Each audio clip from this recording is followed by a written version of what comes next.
नमस्कार, मैं हूं अकबाल और आप देख रहे हैं पंजाब केसरी राजस्थान। भजनलाल शर्मा की पीएम से मुलाकात के बाद में लगातार ये सवाल उठ रहे थे कि आखिर मंत्रिमंडल विस्तार को लेकर के क्या बातचीत होनी है। लेकिन हाँ, पीएम से मुलाकात के बाद कैबिनेट की बैठक और मंत्रिपरिषद की बैठक में ये सवाल खड़े होने लाजमी होंगे कि आखिर क्या आगे बदलाव होगा।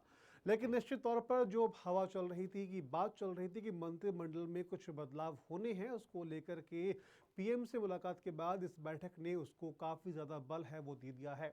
आखिर क्या मंत्रिमंडल में विस्तार होंगे, आखिर अगर विस्तार होता है और बदलाव अगर होता है तो इस बदलाव के सियासी मायने क्या होंगे, इस बदलाव की मायने है वो क्या होंगे, इस पर हम बात करेंगे। हमारे साथ मौजूद है बीजेपी की ओर से नमित जैन जी है। नमित जी, बहुत बहुत स्वागत है आपका। और कांग्रेस की ओर से भारती कुमावत है। भारती जी, आपका भी बहुत बहुत स्वागत है। नमस्कार।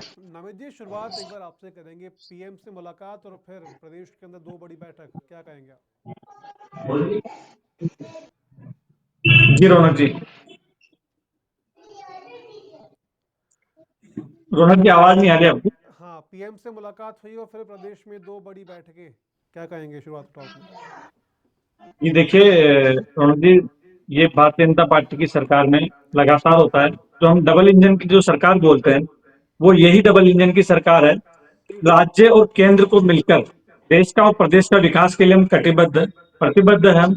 और लगातार इस पर काम चलता रहता है कि किस तरह से योजनाएं बनाई जाए और किस तरह से योजनाओं को लगातार तुरंत प्रभाव से बिना रुके कोई भी अगर योजना बनती है प्रदेश की, तो उसको लेकर मुख्यमंत्री जी दिल्ली जाते हैं और वहाँ संबंधित विभाग के जो मंत्री है उनसे चर्चा करते हैं और प्रधानमंत्री जी से मिलकर उसको तुरंत प्रभाव से धरातल पर उतारने का कार्य करते हैं।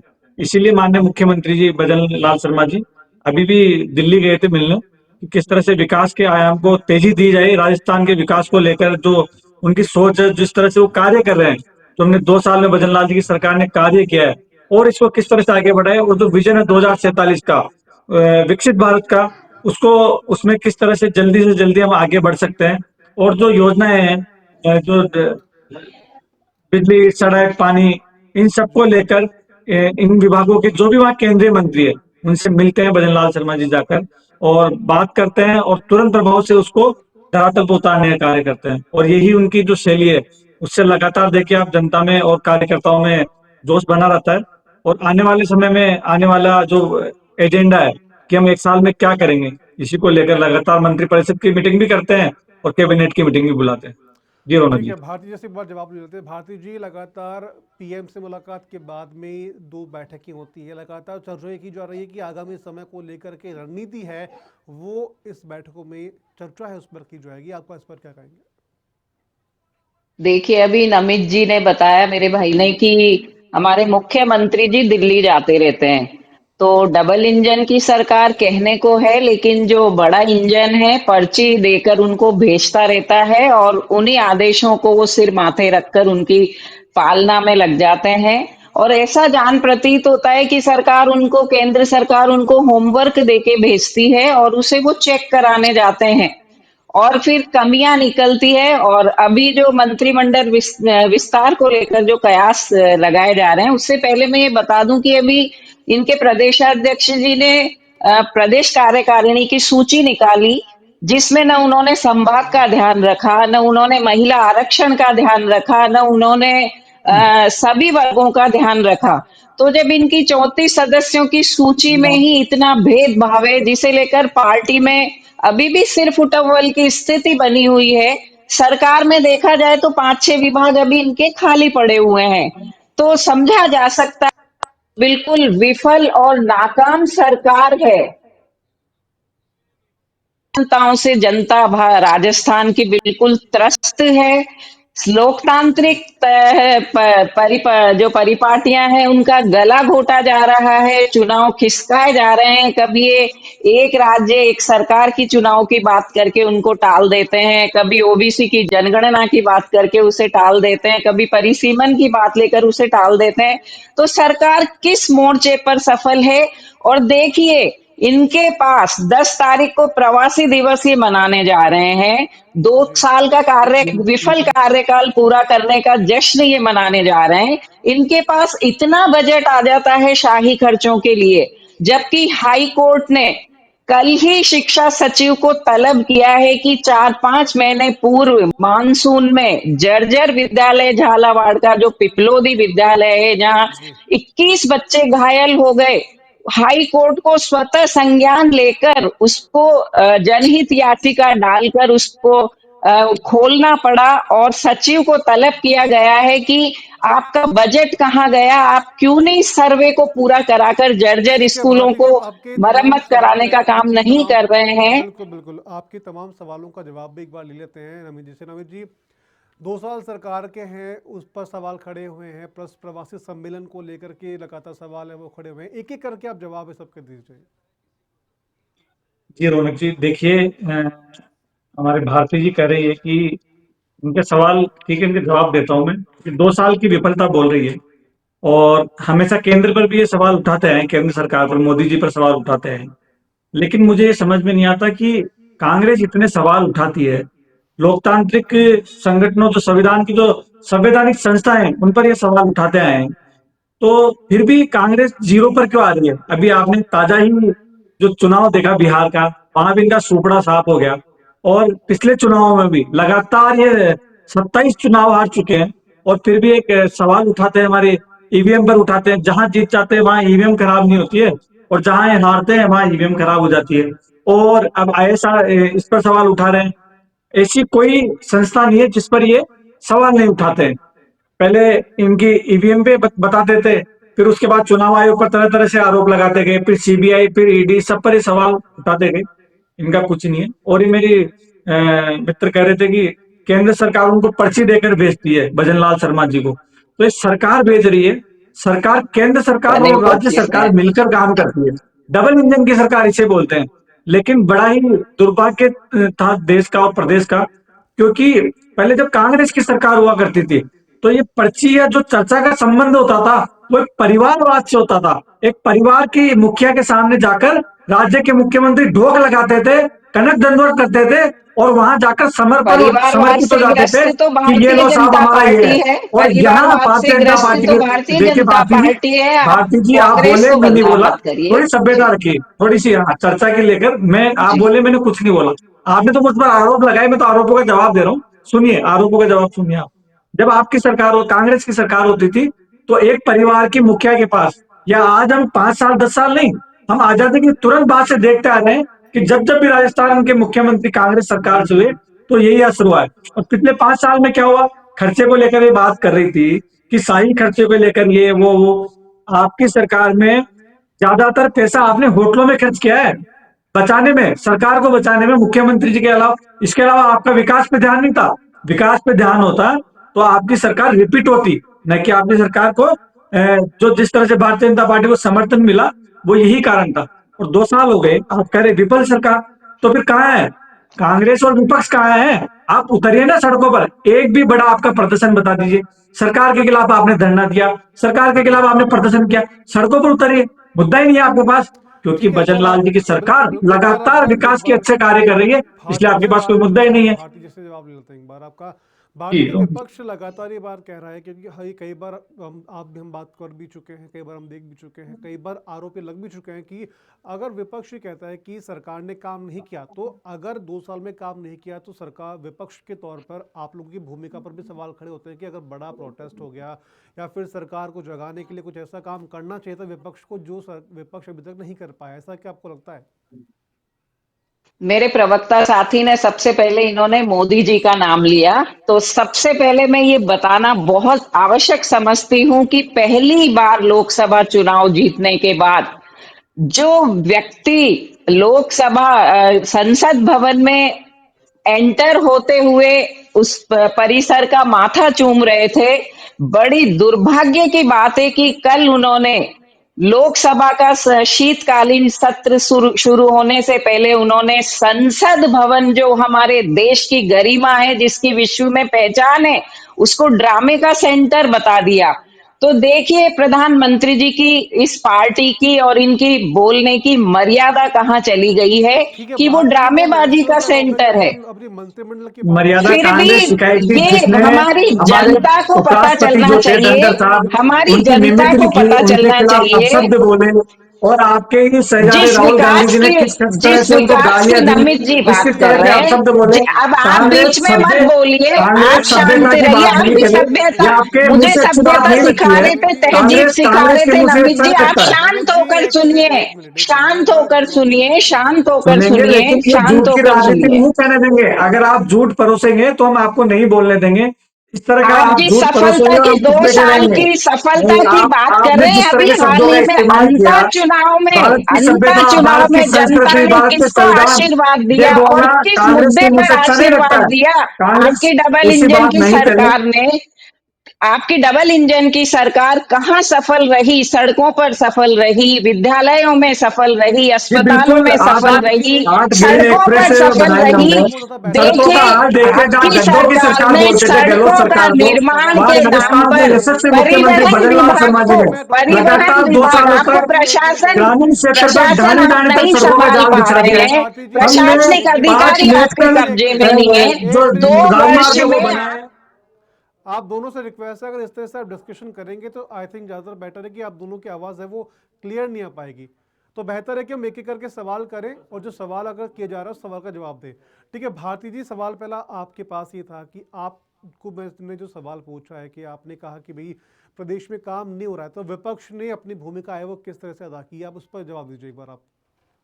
देखिए, सबसे पहले तो मैं अंता चुनाव से बता दूं कि जो जी सफलता जिस तरीके से हमें मिली है, वहां भी कांग्रेस पर इतने आरोप थोपे गए थे जिसकी हद नहीं।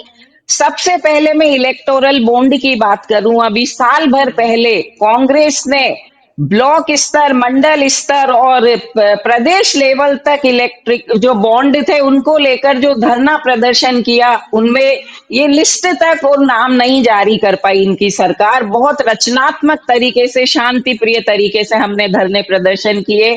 कई बार इन्होंने महात्मा गांधी स्कूलों को बंद करने की बात करी। हमारे धरने प्रदर्शन और विपक्ष की रचनात्मक भूमिका निभाते हुए इनको झुकना पड़ा और वो स्कूल आज भी यथावत चल रहे हैं। इनकी विफलता तो देखिए, इनका शिक्षा विभाग पर नियंत्रण नहीं है। और तो और नगर निगम इनका काम नहीं, जो जिन जहां स्कूलों की इन्होंने आप बात कर रहे प्रशासनिक हैं क्या आप अधिकारी, स्कूलों का नाम मेंशन कर पाएंगे जिन स्कूलों की आप बात कर रहे हैं? रिगार्डिंग दिस किस मैटर में बात कर रहे हैं आप रौनक जी? आपने ये भी बताया कि जिन स्कूलों पे आप लगातार बात कर रहे थे कि ये स्कूल पे सही से काम नहीं हो पा रहा है, उसके बारे में मैं बात करने की कोशिश कर रहा हूँ। बिल्कुल, झालावाड़ का पिपलोदी स्कूल था। उसके जी बाद कोर्ट ने ये आदेश दिए थे कि आप यहाँ पूरे राजस्थान में सर्वे करवाइए, जो भी भवन जर्जर स्थिति में है जी उनको गिराया जाए या उनकी बच्चों की सुरक्षा के पुख्ता प्रबंध किए जाएं। एक ठीक है, एक लाख बार अब मैं बाईस आपके हजार के सवाल का मैं करीब। जवाब लेता हूँ एक बार। नमित जी, पेपलौदी स्कूल को लेकर के लगातार सवाल उठ रहे हैं विपक्ष की ओर से, क्या अभी तक की प्रॉपर कार्रवाई है उस स्कूल को लेकर के? वहाँ पे भवन निर्माण वापस शुरू हो चुका है, नहीं हुआ है? क्या जानकारी आपके पास में? जी रौनक जी, देखिए वो एक दुर्घटना थी। और दुर्घटना तो थी, दुर्घटना ऐसी घटी थी कि हम उस पर हम राजनीति नहीं करते और नहीं करनी चाहिए। कोर्ट ने भी यही कहा है, सब मिलकर वहां पर जो घटना हुई, ऐसी घटना दोबारा नहीं होनी चाहिए। उसी को लेकर हमारे माननीय शिक्षा मंत्री मदन दिलावर जी ने उसी समय त्वरित प्रभाव से आदेश लागू किया कि जो भी अब भवन जर्जर भवन है उनको चिन्हित किया जाए। एक कमेटी बनाई गई और पूरे राजस्थान में एक डेडलाइन दी गई। इस डेडलाइन तक सभी स्कूलों की जांच होकर उनकी जर्जर स्थिति का जायजा लेकर उनका निर्माण कराया जाए। और इसके अलावा जो भी नए स्कूल बनेंगे उन पर उनकी बनाने की तिथि और बनाने की तिथि के साथ उसकी एक्सपायरी तिथि, वो दोनों भी लिखी जाएगी। देखिए ठीक है, रोनक जी, पेपलौदी की अगर हमारी मैं बात माननीय, कर लूँ, पेपलौदी स्कूल की मैं बात कर लूँ, उस पर्टिकुलर स्कूल की स्थिति अभी वर्तमान में क्या है, कितना काम वहाँ पर पूरा हो चुका है? जी रौनक जी, देखिए वहां पर तुरंत प्रभाव से स्कूल दूसरी जगह जो हम वैकल्पिक व्यवस्था करके स्कूल चलाया जा रहा था, उसके 2 दिन 3 दिन बाद स्कूल चलाया जाने लगा। और अभी वहां निर्माण कार्य लगातार चल रहा है और आने वाले समय में अच्छा स्कूल बनकर तैयार हो जाएगा। और उसके अलावा जहां भी पूरे राजस्थान में, कोटा संभाग ही नहीं, हाड़ौती नहीं, पूरे राजस्थान में जहां जहां भी जर्जर स्कूल थे, उसी दिन उस घटना के तुरंत बाद संज्ञान लेकर उनका भी पुनर्निर्माण चालू करवा दिया गया था। और आने वाले 1-2 महीने में वो भी सब स्कूल तैयार हो जाएंगे। ये घटना से हमने सबक लिया है।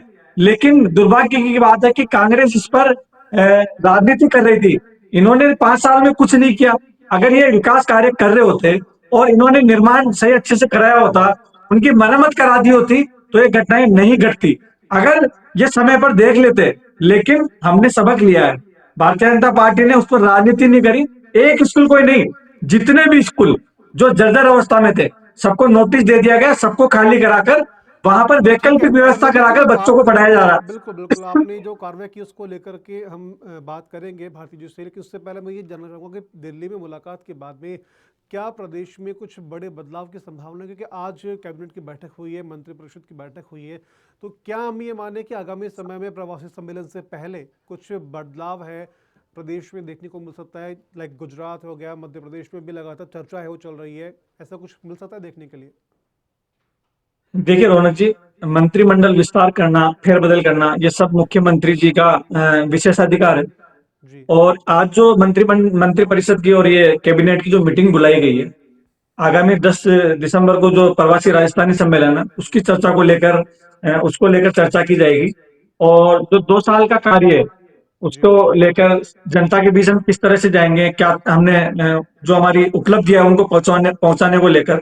और इसके अलावा आने वाले समय में, आने वाले 1 साल में हमें क्या क्या विकास कार्य करने हैं, चाहे वो जो 10 तारीख को जो सम्मेलन हो रहा है, उसमें जी किस तरह से हम निवेश को लेकर आएंगे, चाहे वो ऊर्जा का क्षेत्र हो, और सड़कों के बारे में जो हमने बजट में रखा था कि हम ये सड़कें बनाएंगे, उसको लेकर वो कहाँ तक पहुंची चीजें, कहाँ तक कौन कौन सी सड़कें बन गई है, कौन कौन सी रह गई है।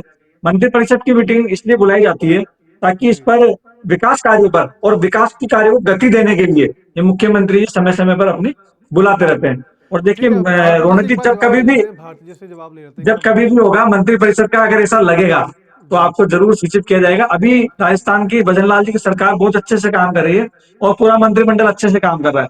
जब कभी ठीक भी है, लगेगा, भारती जी से मुख्यमंत्री जवाब जी ले लेते हैं, घोषणा करेंगे। भारती जी से एक बार जवाब लेते हैं। भारती जी, लगातार प्रदेश में मंत्रिमंडल विस्तार की बात हुई थी, तो क्लियर कर दिया है कि प्रदेश में सरकार सही तरीके से काम कर रही है। आगामी 1 साल में किस तरह से विकास होगा उसको लेकर के प्रवासी सम्मेलन के समय है, पूरी रूपरेखा है वो रखी जाएगी और 2 साल का रिपोर्ट कार्ड है वो दिया जाएगा। मैं तो सबसे पहले ये बताना चाहूंगी कि हमारी एक बहुत ही महत्वाकांक्षी योजना थी ईआरसीपी।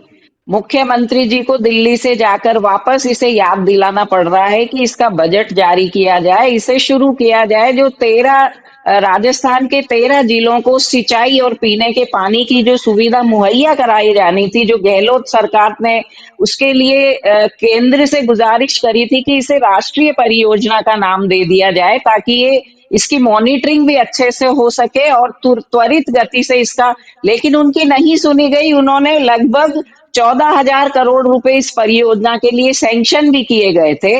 अभी वापस भजन लाल जी ने जाकर इसके लिए केंद्र को याद दिलाया। और दूसरी बात मैं रौनक ये जी, मैं बताना बीच में चाहूंगी, टोकना हमारी चाहता हूँ, शिक्षा मेरे मंत्री जी भारती जी शायद भूल शिक्षा को गई, लेकर भारती कितने जी भूल गई। नमित जी एक संवेदनशील ये मिनट, है। अच्छी, एक मिनट, आप एक मिनट, बीच में ना एक बोलें, मिनट, आप बीच एक में मिनट, ना बिल्कुल बोलें। बिल्कुल, तो मैं आप शिक्षा मंत्री आपको जी मैं सही कह कितने रहा हूँ, आपको सही कह संवेदनशील रहा हूँ है। बस। नहीं ये छात्र हितों को ईआरसीटी की लेकर, परियोजना गहलोत साहब के छोटे समय कहाँ बच्चों से आ की गई? शिक्षा को गहलोत लेकर साहब आप कब चले कितने गए इस परियोजना को संवेदनशील है। लेकर? 44,000 एक बच्चे मिनट नमित जी। आरटीई से वंचित हैं प्रदेश में। 44,000 बच्चे जिनका अभी तक आरटीई एक्ट के तहत एडमिशन होना है वो नहीं हुआ है, और इन्होंने नई भारती भर्तियां जी, चालू कर आपने दी जो है निजी 44,000 का संस्थान। आंकड़ा दिया है, इसका कोई रेफरेंस जी, आपकी किस जरिए आपने रेफरेंस दिया है 44,000 का? ये मैंने राजस्थान पत्रिका से लिया है और आज ही की अच्छा, ताजा खबर है ये। बिल्कुल बिल्कुल। ठीक है। ये मुख्य हमारे शिक्षा मंत्री जी की संवेदनशीलता का एक बहुत बड़ा परिचय देना चाहूंगी मैं। और नई ठीक है, भर्तियां इन्होंने चालू कर दी है। अभिभावक जो संघ है वो आंदोलनरत है कि हमारे बच्चों को एडमिशन दिलवाएं। गरीब बच्चा कैसे पढ़ेगा? ये शिक्षा के क्षेत्र में बहुत दयनीय स्थिति है, जो ठीक भारतीय है, नमित जनता जी से एक पार्टी बार को इसका मेरे क्रेडिट पास जाता थोड़ी है। सी समय की पाबंदी है, मैं जी। नमित जी से जवाब ले लेता हूँ। नमित जी, पहली बात तो कि बच्चों को प्रॉपर एडमिशन है वो नहीं मिल पा रहे हैं, और तमाम जो आरोप लगाए इस पर आप क्या कहेंगे? देखिए रौनक जी, ये बड़े दुर्भाग्य की बात है कि अभिभावक संघ को सहारा लेकर कांग्रेस राजनीति कर रही है। अरे कांग्रेस विपक्षी दल है, अभिभावक संघ को कहाँ आना पड़ रहा है? कांग्रेस के मुद्दे नहीं उठाती, और आप अखबारों में पढ़कर आप आंकड़े ये तो बात सच बता रही बोल है। रहे हैं ना। तो आंख आंक आपका तो जो आप विपक्ष की जो भूमिका है वो एक कहाँ पर है? विश्वसनीय आप अखबार आज है आप जब आपका। अखबार एक ने मिनट कोई चीज भारती जी, एक छापी मिनट, है, एक तो आप बोल रही है हाँ, उससे पहले विपक्ष विपक्ष कहाँ अपनी रहेगा? रचनात्मकता कांग्रेस के पे जो आपके कायम विपक्ष है के और नेता है, जनता को जो आपके प्रदेश मीडिया के अध्यक्ष है, वो कहाँ माध्यम सो से रहे हैं? पूरे यही तो हम बात राजस्थान कर की रहे हैं। जनता को अगर जनता जागृत करने सरकार का काम काम नहीं कर रही विपक्ष है ही कर तो रहा है विपक्ष की और भूमिका होती है, सरकार की विपक्ष की नाकामियों को जिम्मेदारी बताने होती का है कि काम जनता के विपक्ष ही कर सवालों रहा को है। आरसीपी में जाकर बात कीजिए, उठाए। आरसीपी जब विधानसभा चलती है बिल्कुल तो आपके नेता प्रतिपक्ष, आपके जो कांग्रेस के जो प्रदेश अध्यक्ष है, वो केवल हंगामा करने आते हैं। यही तो सवाल होते हैं विधानसभा में उठाने के, लेकिन वो उस पर चर्चा नहीं करते हैं। प्रदेश की उनका मकसद सुरक्षा होता का है केवल मुद्दा हंगामा खड़ा हंगामा करना, नहीं है। और वो उस पर लोकतांत्रिक सफल नहीं होंगे। परंपराओं को देखिए, जीवित रखने आप के कितना लिए भी जनता को ईआरसी की जागरूक तरफ एक बार करना जवाब दीजिए। हंगामा नहीं है। जागरूक भारती करिए, जी, राजस्थान हंगामा नहीं प्रदेश करना। से मैं अति थोड़ी जिस तरह से आवश्यक आप अभी मुद्दे यहाँ हंगामा उठाना करेंगे, आप सुन हंगामा नहीं नहीं होंगे। है। समय सीमा है, मैं आपकी फिर सरकार आप तो चाहे सदन का जवाब केंद्र नहीं की हो सुनना। एक मिनट भारती जी, एक मिनट। समय की थोड़ी मेरे पास समय सीमा भी है, तो मैं एक बार नमित जी का जवाब है वो पूरा एक बार ले लेते हैं, फिर क्लोजिंग की तरफ बढ़ते हैं। लगातार और भी मौके मिलेंगे हम इस पर हम बात करेंगे। नमित जी, एक बार आप ईआरसीपी को लेकर के जो आरोप लगाए हैं भारती जी ने, उसके जवाब दीजिए एक बार आप। देखिए रौनक जी, भारती जी बोल रही थी कि गहलोत साहब वहां गए, उन्होंने 14,000 करोड़ रुपए मिले। अरे ईआरसीपी की योजना तो अभी चली है, आपके समय तो डिब्बे में बंद थी। और हमारे माननीय जल शक्ति मंत्री गजेंद्र सिंह शेखावत जी 3 बार जयपुर आए थे उसको लेकर कि ये आप एमओयू कर लीजिए, लेकिन कांग्रेस की सरकार और गहलोत सरकार हमेशा बहाने बनाती रही। उनको क्योंकि वो परियोजना लानी नहीं थी। ये परियोजना माननीय मुख्यमंत्री भजनलाल शर्मा जी लेकर आए हैं, हमारी सरकार लेकर आई है, और केंद्र की सरकार लेकर आई है। हमारे जल शक्ति मंत्री माननीय प्रधानमंत्री जी और माननीय मुख्यमंत्री भजनलाल शर्मा जी ने, तीनों ने जयपुर के रिंग रोड पर यह कार्यक्रम किया था। वहां ईआरसीपी की घोषणा की गई थी और जल सेतु के जो कलश केंद्रीय थे वो तीनों परियोजना कलश मिलाए बनाने गए को थे। लेकर के क्या प्लानिंग है नमित जी? वो उनका सवाल था कि केंद्र की परियोजना जी बनाने को बिल्कुल लेकर रोना की, क्या वही कह रहा हूं मैं, परियोजना परियोजना बना दी गई है, इसकी डीपीआर भी मंजूर हो गई है और इस पे बजट भी आ गया है। सब कुछ अच्छा चल रहा है और माननीय मुख्यमंत्री जी लगातार जाकर इसके लिए मिल रहे हैं। तो ये बजट लेने के लिए मिल रहे हैं। इसको किस तरह से जल्दी आगे बढ़ाया जाए। माननीय हमारे देश के यशस्वी प्रधानमंत्री नरेंद्र मोदी जी खुद जयपुर आकर, राजस्थान आकर इसकी घोषणा करके गए थे और ये कार्य जल्दी होने वाला है। इसको ठीक है, लेकर जो ठीक है। नवनेरा मेरा एक बांध लास्ट सवाल थोड़ा जो सा नवनेरा एक बांध का कार्य है वो लगातार अपनी प्रगति पर है। और आने वाली जो इसको लेकर एक्वायर होनी है जमीन, जो भूमि अधिग्रहण होना है, वो लगभग पूरा कर लिया गया है। और आने वाले समय में तय समय से इसकी जो डेडलाइन जारी की गई है, उससे पहले ईआरसीपी योजना का कार्य पूर्ण हो जाएगा। जी रौनक जी। ठीक है, चलिए। भारती जी और अमित जी, आप दोनों का बहुत बहुत शुक्रिया तमाम जानकारी देने के लिए। फिलहाल धन्यवाद। पीएम से मुलाकात के बाद में लगातार प्रदेश में चर्चा का बाजार गर्म है कि आखिर कब मंत्रिमंडल का विस्तार है वो होगा, कब मंत्रियों को नए विभाग है वो दी जाएंगे। इस तरह की तमाम चर्चा है लगातार चल रही है। खैर, अब ये निष्कर्ष या फिर ये निर्णय कब होता है, ये है देखने वाली बात होगी। ऐसे और भी खबरों के लिए आप बने रहिए पंजाब केसरी राजस्थान के साथ।